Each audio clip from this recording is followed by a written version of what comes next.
ચાલો મિત્રો, ફરી એક વખત દક્ષિણામૂર્તિ સ્કૂલ તરગ્રાવતી ઓનલાઈન સ્ટડીની અંદર આપ સૌનું હાર્દિક સ્વાગત કરું છું. હું રાજેશ પંડ્યા. હવે આપણે જોઈએ કે ભાઈ એકાઉન્ટની અંદર આપણે થોડું ઘણું આપણે શીખ્યા. હવે આપણે જે હિસાબની પદ્ધતિ છે એના જે ફાયદાઓ અને મર્યાદાઓ કઈ કઈ છે આજે આપણે એનો અભ્યાસ કરવાનો છે. હિસાબની પદ્ધતિ છે એની ફાયદા અને મર્યાદા. તો પહેલી વસ્તુ એ મિત્રો, કોઈ પણ વસ્તુ તમે શીખો છો, કોઈ સબ્જેક્ટ શીખો છો તો એના ફાયદા પણ હોય, એની મર્યાદાઓ પણ હોય. પરંતુ પહેલી વસ્તુ છે આ મર્યાદા જે તમને આપેલી છે કોઈ મર્યાદા નથી. જો એને કન્વર્ટ કરો તમે તો તમારા ફાયદાની અંદર અનુરૂપ થઈ જાય છે. ઓકે, હવે આપણે જોઈએ કે ભાઈ હિસાબી પદ્ધતિ છે એનો ઉપયોગ ખૂબ વિશાળ છે અને વિશાળ હોવાને કારણે જે હિસાબી માહિતી દરેક વ્યક્તિ રાખે છે. એટલે કે ભાઈ હિસાબો છે કે ભાઈ ભારત દેશની અંદર નહીં પણ ઓલ ઓવર વર્લ્ડની અંદર ફેલાયેલા છે. અને ઓલ ઓવર વર્લ્ડની અંદર ફેલાયેલા છે તો આ જે માહિતી છે આપણને કઈ કઈ રીતે ઉપયોગી છે આપણે જોવાની છે. આજે તમે જો તો નાનો કોઈ વ્યક્તિથી માંડી ધંધાદારથી માંડી કોઈ મોટી કંપની ચલાવતો હોય એ પણ પોતાના હિસાબો તૈયાર કરે છે. હવે એના જે ફાયદાઓ છે એ ફાયદાઓ વિશે આજે આપણે સમજવાનું છે. પહેલા જો પહેલો ફાયદો છે કે હિસાબી માહિતીની ઉપલબ્ધતા. કે ભાઈ હિસાબી માહિતી છે એની ઉપલબ્ધતા. તો આ વસ્તુ શું છે કે ભાઈ હિસાબી જે માહિતી છે એ જ્યારે જરૂર પડે ત્યારે માલિક છે એ માલિકને મળી રહેવી પડે. એટલે કે એની ઉપલબ્ધતા છે એ ગમે ત્યારે જરૂર પડે તો એ વસ્તુ છે એને મળવી પડે. તો પહેલી વસ્તુ છે કે ભાઈ પહેલા કેવું હતું કે આજથી 20-25 વર્ષ પહેલા જે હિસાબી ચોપડાઓ છે તેને હાથની અંદરથી લખવાને કારણે જે ચોપડાઓ છે એ માહિતી મેળવવા માટે તમારે દુકાને અથવા તો કંપની અથવા તો ફેક્ટરીએ જવું પડતું. પરંતુ જે પછીનો સમયગાળો આવ્યો જેની અંદર કોમ્પ્યુટરની અંદર હિસાબો લખવા માંડ્યા. એટલે કોમ્પ્યુટરની અંદર હિસાબો લખવાના કારણે તમે તમારા હિસાબો અપડેટ તમારા લેપટોપની અંદર નાખી શકો છો. હવે આ ટેકનોલોજીના ફેરફારને કારણે તમે ગમે દુનિયાના ખૂણાની અંદર બેઠા હો તો તમારે માહિતી મેળવવી હોય તો સહેલાઈથી તમે માહિતી છે એ માહિતી મેળવી શકો. કારણ કે માહિતી જે તમને કેવું છે લેપટોપની ઉપલબ્ધતા થાય છે અથવા તો તમારા જે એકાઉન્ટર છે અથવા તો નીચેના જે કામ કરવા કર્મચારી છે એ તમે કોઈ પણ માહિતી છે એ અત્યારે આધુનિક યંત્રથી તમને મોકલી શકે છે. પહેલો ફાયદો એનો કયો છે કે ભાઈ હિસાબી માહિતી છે જ્યારે જરૂર પડે ત્યારે ઉપલબ્ધ હોવી જોઈએ. આ કેવો ફાયદો જો પહેલો. હવે આપણે બીજો જોઈએ કે ભાઈ નફાકારકતા જાણવા માટે. તો પહેલી વસ્તુ છે કે ભાઈ હિસાબી માહિતી જો આપણે લખતા હોઈએ તો વર્ષના અંતે થઈ આપણને કેટલો નફો થયો છે અથવા નુકસાન થયું છે એનું સરવૈયું આપણે કાઢી શકીએ. જો આપણે હિસાબો ન લખતા હોય તો આપણને એની અંદર માહિતી મળતી નથી કે ભાઈ મને એટલો ફાયદો થયો છે અથવા તો એટલું નુકસાન થયું છે. તો એ જાણવા માટે તે હિસાબો લખવા જરૂર. દાખલા તરીકે આપણે જોઈએ કે ભાઈ આપણે કોઈ વસ્તુ ખરીદી કે ભાઈ 12000 ની પ્લસ 1000 રૂપિયાનો આપણે કોઈ ખર્ચ કર્યો. આ વસ્તુ આપણે કોઈ લેવા ખર્ચ કર્યો આપણને 13000 ની અંદર એ વસ્તુ પડી છે. હવે એ વસ્તુ સામેના વ્યક્તિને આપણે 15000 ની દઈ દઈએ તો આ 2000 નો આપણા માટે શું થઈ ગયો છે ફાયદો. પણ આપણે આવું નામું લખતા ન હોય તો આપણને ખબર રહેતી નથી કે ભાઈ મારો ફાયદો કયો છે અને મારું નુકસાન કયું છે.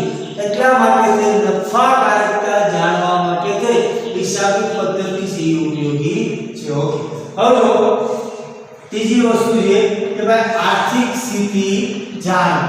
કેવી છે આર્થિક સ્થિતિ જાણવા માટે. હવે આર્થિક સ્થિતિ એટલે શું કે ભાઈ કાલે કીધું કે ભાઈ ધંધાની અંદર ક્યારે કેવું પણ બને છે કે ભાઈ જવાબદારી છે એ જવાબદારી વધુ હોય. જવાબદારી એટલે શું કે ભાઈ દેવું. જવાબદારી એટલે શું દેવું. તમને કાલે બે શબ્દ કીધા હતા દેવું અને લેવું. ભાઈ દેવું એટલે શું કે આપણે જેને દેવાના છે એને દેવું કહેવાય અને લેવું એટલે શું કે ભાઈ આપણે જેની પાસેથી લેવાના છે એને લેવું કહેવાય. હવે આ બે શબ્દ છે એ બે શબ્દના આધારે થઈ આર્થિક સ્થિતિ તમે વધારે સારી રીતે જાણી શકો. જો દેવું વધારે હોય તો આર્થિક સ્થિતિ સારી નથી, એટલે કે જવાબદારી વધુ છે. જો લેવું વધારે હોય તો આર્થિક સ્થિતિ કેવી છે તમારી? સારી છે. અને જો લેવું વધારે હોય તો આર્થિક સ્થિતિ કેવી છે તમારી? સારી છે. પણ જો દેવું વધારે હોય તો આર્થિક સ્થિતિ સારી નથી, કારણ કે ધંધામાંથી અથવા તો તમારે દેવાના છે અને ઓલું શું કરવાનું છે? તમારે લેવાના. એટલે તમારો નફો છે એ નફો વધારે છે, દેવાના છે એટલે તમારી ખોટ છે એ ખોટ વધારે છે. તો આર્થિક પરિસ્થિતિ જાણવા માટે થઈ ધંધાની અંદર દેવું અને લેવું બે શબ્દ છે કે જેના આધારે તમે આર્થિક સ્થિતિ જાણી શકો. બીજો એક શબ્દ આવે છે દેવુંની જગ્યાએ જવાબદારી. કે જવાબદારી એટલે શું કે ભાઈ આપણે ચૂકવવાના છે કોઈ વ્યક્તિને, આપણી ઉપર જવાબદારી લાગે કે આપણે કોઈ ધંધો ચાલુ કર્યો, માની લો કોઈ વસ્તુ લાવ્યા, કોઈ ઉધાર વસ્તુ લાવ્યા છે આપણે કે ભાઈ 5 લાખ રૂપિયા લેવો, ધંધો ન ચાલે તો 5 લાખ રૂપિયા છે એ 5 લાખ રૂપિયા સામેના વ્યક્તિને આપણે દેવા પડે, એટલે એક પ્રકારની આપણી શું થઈ? જવાબદારી ઊભી થઈ. તો જવાબદારીનું જો પ્રમાણ વધારે હોય તો આર્થિક સ્થિતિ છે એ સારી હોતી નથી. જો જવાબદારી ઓછી હોય તો આર્થિક સ્થિતિ કેવી છે? સરસ છે. ઓકે, એની પછીનો ટોપિક આવે છે જો કરવેરાનું આયોજન. હવે કરવેરાનું આયોજન એટલે શું? તો પહેલી વસ્તુ છે કે આપણે હિસાબો લખીએ છીએ. એ હિસાબો લખવાને કારણે થઈ કારણ અમુક કંપની છે એ વર્ષની અંદર 4 વખત હિસાબો લખે છે, કારણ કે 3 મહિનાના 3 માસના સમય જે લોકો હિસાબ કરે છે. કોઈ કંપની છે એ 6 માસના સમય લખે છે. તો આ જે હિસાબો છે જુદી જુદી કંપનીઓ જુદા જુદા સમયના આધારે લખે છે. આના આધારે નફો અથવા તો નુકસાન નક્કી કરે છે. હવે જો કંપની છે ત્રિમાસિક નફો કરતી હોય તો નફો વર્ષ દિવસનો કેટલો થવાનો છે? એક વર્ષની અંદર નફો કેટલો થવાનો એના અંદાજો હોય છે. અંદાજોના આધારે થઈ જે સરકારી કરવેરા છે એ કરવેરા આપણે કેટલા ચૂકવવા પાત્ર થાય છે એ અગાઉથી કંપની નક્કી કરે છે. જેથી કરવેરા છે એ કરવેરાનું પોતે આયોજન કરી શકે છે કે જેથી કરીને રોકડની તરલતા છે એ રોકડની તરલતાની અંદર એને કશું નુકસાન થતું નથી. એટલે કે ભાઈ 3 મહિને અથવા તો 6 મહિને જે હિસાબો તમે લખો છો એ લખ્યા બાદ તમે જે એક વર્ષની અંદર હિસાબો સંપૂર્ણ પૂરા કરો છો તો તમને અંદાજ છે કે ભાઈ આપણો નફો એટલો છે અને નફો એટલો હોય તો એટલી વસ્તુ છે આપણે સરકારને ગણવી પડે છે. કરવેરા છે કરવેરાનું તમે સહેલાઈથી આયોજન કરી શકો છો. પછીનો ટોપિક છે ધંધાનું મૂલ્યાંકન. હવે મિત્રો કે ભાઈ ધંધાનું મૂલ્યાંકન એટલે શું? તો પહેલી વસ્તુ છે કે ભાઈ ધંધો છે એ ધંધાને તમે વેચવા માંગો છો કે ભાઈ ધંધાનું મૂલ્યાંકન. હવે ધંધાનું મૂલ્યાંકન એટલે શું? તો કે ભાઈ આપણે ધંધો વેચીને કોઈ જગ્યાએ જુદી જગ્યાએ સેટલ થવું છે. માની લો કે ભાઈ આપણી કોઈ સિટીની અંદર કોઈ સિટી છે કે ભાઈ આપણે લાગી લઈએ કે ભાઈ અમદાવાદની અંદર આપણી કોઈ દુકાન છે. શું એ દુકાન છે? હવે આ દુકાન હોવાને કારણે ધંધો વેપાર આપણો સારો છે, પરંતુ સંજોગો અનુસાર કે ભાઈ આપણે કોઈ બીજી જગ્યાએ જવાનું થયું કે ભાઈ મુંબઈ અથવા તો આઉટ ઓફ કન્ટ્રી જેને આપણે કહીએ છીએ કે ભાઈ અમેરિકા અથવા તો બીજા કોઈની અંદર જે આપણે ફેરફાર કરીને આપણે જઈએ છીએ. હવે જઈએ છીએ તો આપણો જે ધંધો છે એ ધંધો આપણે ચાલુ રાખી શકતા નથી રાખી શકતા. એટલે ધંધાને આપણે શું કરવો પડે છે? વેચી દેવો પડે છે. હવે વેચી દેવો પડે તો એનું મૂલ્યાંકન શું કે ભાઈ કેટલી કિંમતની અંદર વેચી દેવો પડશે? એની કિંમત કઈ રીતે ઉપર છે?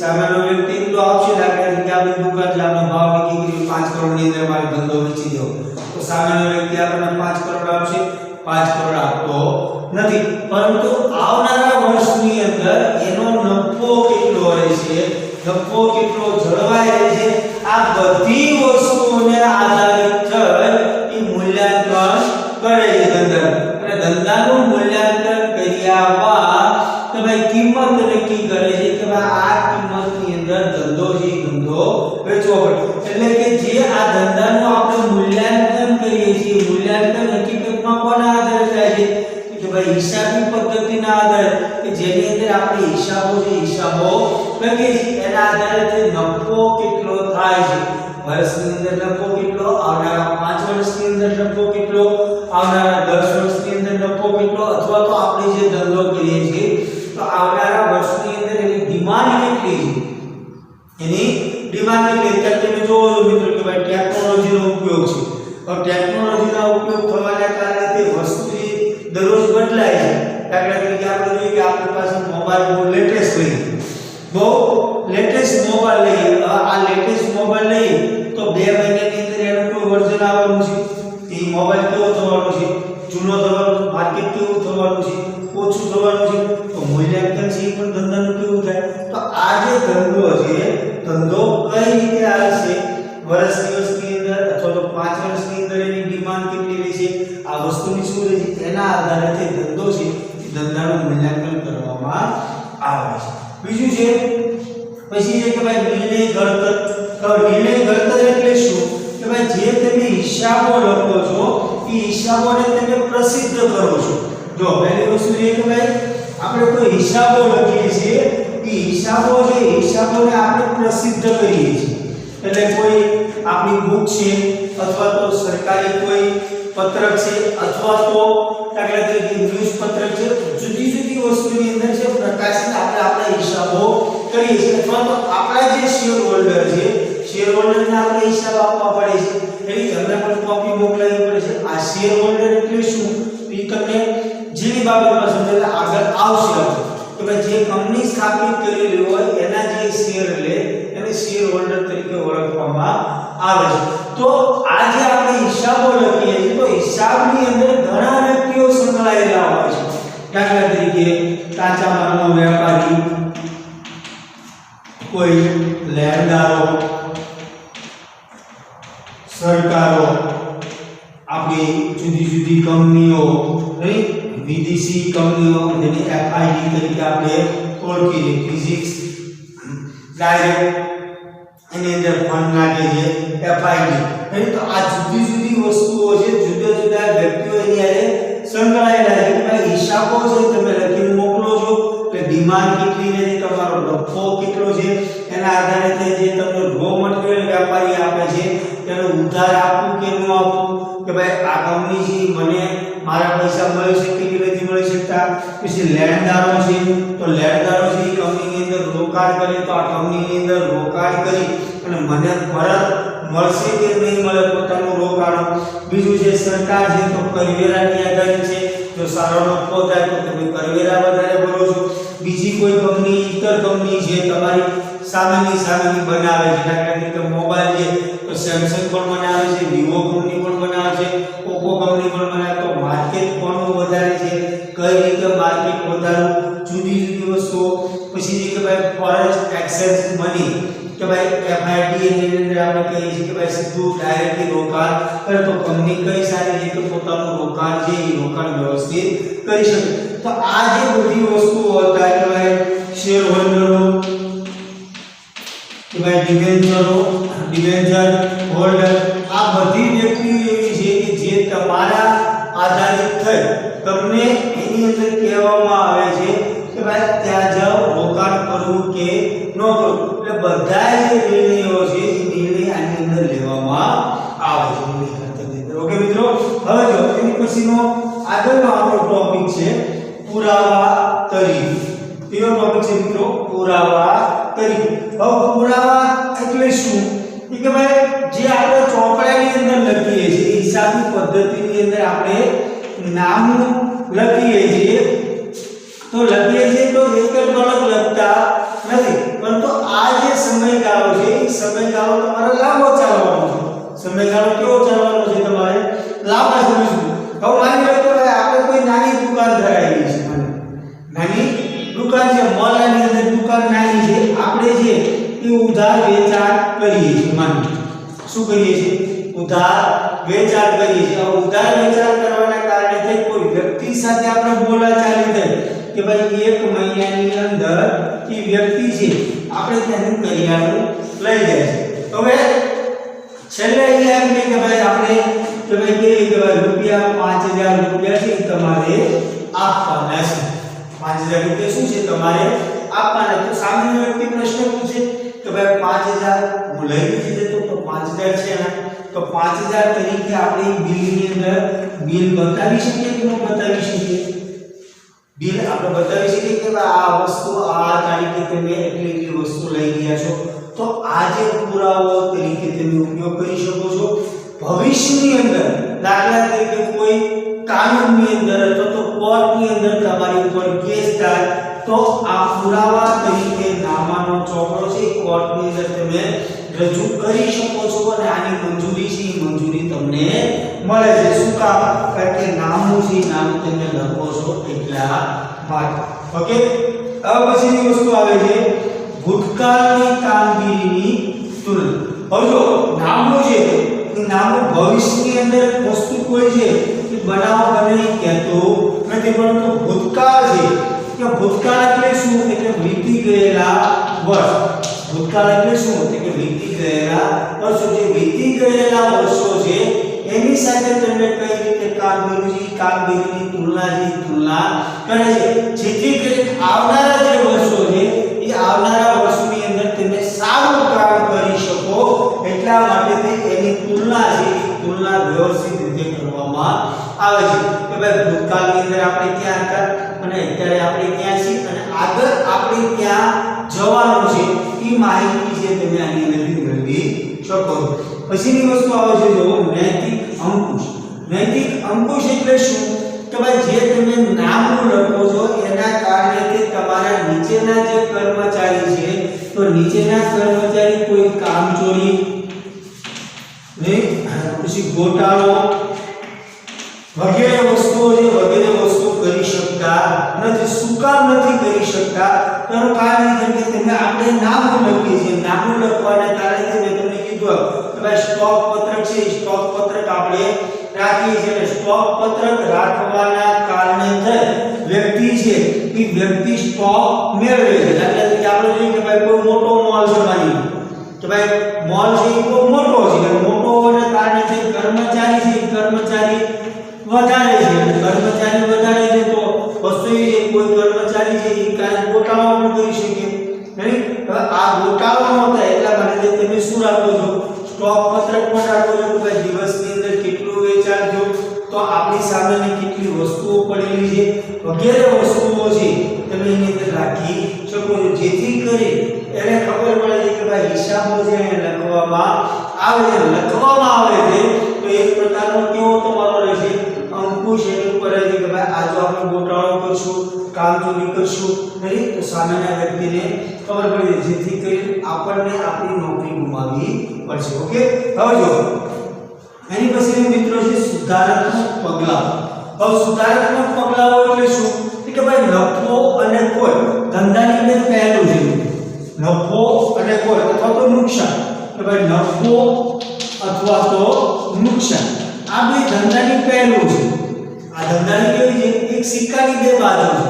હવે માની લો કે કોઈ વ્યક્તિ આપણને કોઈ વર્ષે આપણે નુકસાન સહન કરવું પડે, તો નુકસાન સહન કરવા માટેના કારણો કયા કયા છે? નુકસાન સહન કરવા માટેના કારણો કયા કયા છે, જેથી કરી તમે નુકસાનને તમે ભરપાઈ કરી શકો. તો આ જે વસ્તુઓ હતી તો આના આધારે સુધારાત્મક પગલાં લઈ આપણે નફાની અંદર શું કરી શકીએ છીએ? કન્વર્ટ કરી શકીએ છીએ કે ભાઈ જે વસ્તુ આપણને વિચલનો જે નડતા હતા એ વિચલનોને વ્યવસ્થિત કરી એના કારણે આપણે નફો મેળવી શકીએ છીએ. એટલે કે સુધારાત્મક પગલાઓ છે એ સુધારાત્મક પગલાઓ આપણે કહી શકીએ કે ભવિષ્યની અંદર આની આ વસ્તુ ફરી વખત રિપીટ થતી નથી. ઓકે મિત્રો, તો આ 10 એ 10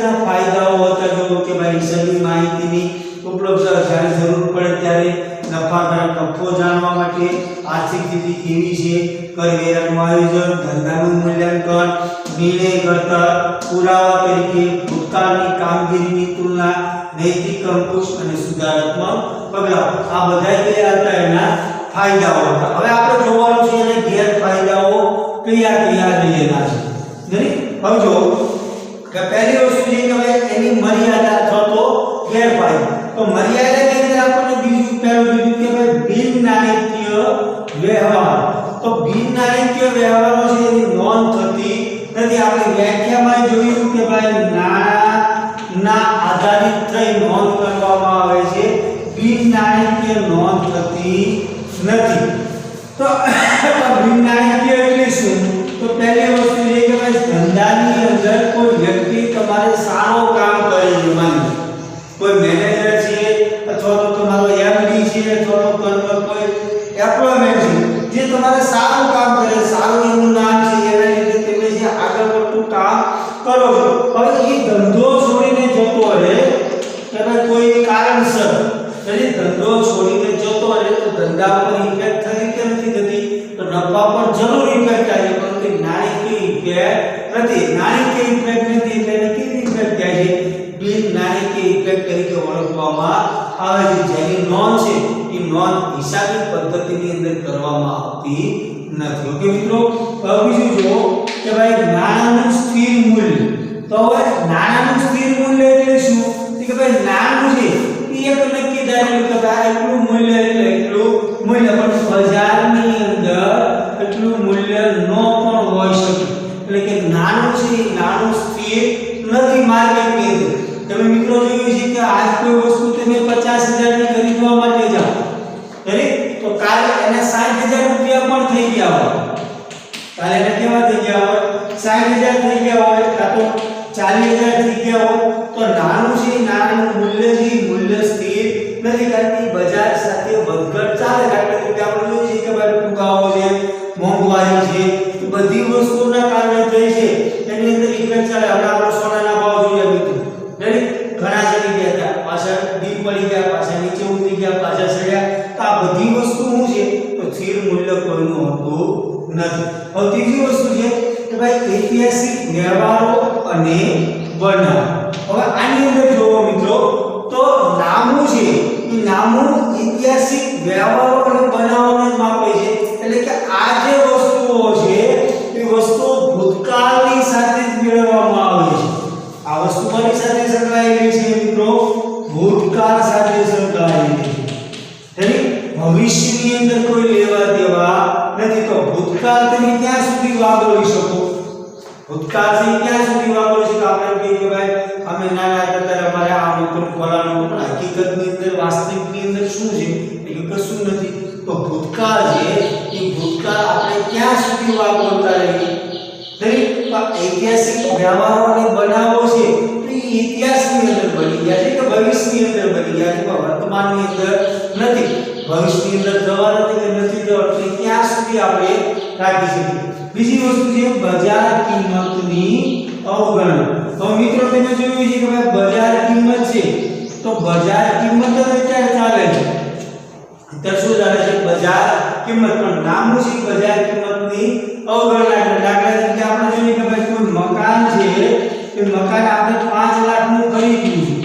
કેટલાનું ખરીદ્યું છે? 5 લાખનું. તો હિસાબની અંદર જે મકાન છે પાકા સળિયાની અંદર જે અગાઉ આપણે પછી શીખવાનું છે, એટલે તો એ 5 લાખ રૂપિયાની અંદર દોડાવવામાં આવે છે કે મકાન 5 લાખનું, મકાન 5 લાખનું. પણ હકીકતની અંદર બજાર કિંમત છે એ બજાર કિંમત કંઈક જુદી હોય છે જે તમે ચોપડે લાવતા નથી. દાખલા તરીકે આની કિંમત અમુક સમયે 10 લાખ રૂપિયા થઈ ગઈ હોય, અથવા તો 15 લાખ થઈ ગઈ હોય, અથવા તો 5 લાખથી ઘટી પણ ગઈ હોય.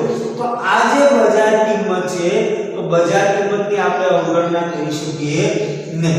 હવે એની પછીનું છે પાછું કે ભાઈ અંદાજોનો ઉપયોગ. તો નામું છે એ નામાની અંદર અંદાજોનો ઉપયોગ કરવામાં આવે છે, કારણ કે ભૂતકાળ સાથે જોડાયેલું છે, ભવિષ્ય સાથે જોડાયેલું નથી. દાખલા તરીકે આપણે જોઈએ કે ભાઈ આ વર્ષે આપણે 800 કરોડનો નફો કર્યો, 800 કરોડનો નફો કર્યો. હવે નફો વધારી આપણે 1000 કરોડનો કરવો છે. કેટલાનો કરવો છે? 1000 કરોડનો 500 કરોડના નફા માટે આપણે શું કર્યું હતું એ કરતા વધારે સારું 1000 કરોડનો નફો મેળવવા માટે કરી તો આ કેવો હતો એક પ્રકારનો અંદાજ છો તો ભાઈ 1000 કરોડ છે તમને મળેલા નથી પરંતુ તમે અંદાજ છે અંદાજ મૂકો છો તો નામનું છે એ નામનું હંમેશા અંદાજો ઉપર આધારિત રહેલું હોય છે હવે છેલ્લે મેં છેલ્લું છે બેવડા ધોરણ તો બેવડા ધોરણ એટલે શું કે ભાઈ આગળ આપણે જોવાનું છે મિત્રો જો હજી આગળ ઘણું આવવાનું છે અત્યારે પાયાની માહિતી છે કે ભાઈ નફા નુકસાન ખાતું અને બીજી વસ્તુ આવે છે પાકું સરૂપ આ બે પત્રક છે પત્રકો બનાવવાના છે આ નફા નુકસાન ખાતું છે એ બજાર કિંમત મુજબ આવે છે કે જે રિયલ ની કિંમત હોય એ આયા મૂકવામાં આવે છે તો પાકા સરૂપની અંદર જે બજાર કિંમતને અવગણના કરી ઐતિહાસિક જે કિંમત છે એ ઐતિહાસિક કિંમતની અંદર જ મૂકવામાં આવે છે એટલે આની અંદર કેવા થઈ ગયા બેવડા ધોરણ જે નફા નુકસાન ખાતું એમાં તમે રિયલ કિંમત દેખાડો છો પાકું સરૂપ છે ત્યાં તમે કઈ કિંમત દેખાડો છો કે ઐતિહાસિક પડતર તમે જે ઐતિહાસિક પડતર દેખાડો છો તો આ જે બેવડા ધોરણના કારણે છે નામું છે એ નામું પોતાની હકીકત રજૂ કરી શકતું નથી હવે જો કે આ એના 6 ગેરફાયદાઓ હતા મર્યાદાઓ હતી તો આ મર્યાદાને જો કન્વર્ટ કરવામાં આવે તો એના ફાયદા બની જાય એટલે કે મર્યાદાઓ છે એ મર્યાદાઓ વધારે વિશાળ નથી તો આની અંદર જો ફેરવવામાં આવે તો આના કેવા બની જાય છે ફાયદા બની જાય ઓકે મિત્રો તો આવતો કોઈ પણ વસ્તુ છે આપણે નેક્સ્ટ ટાઈમ સમજીશું કેટલી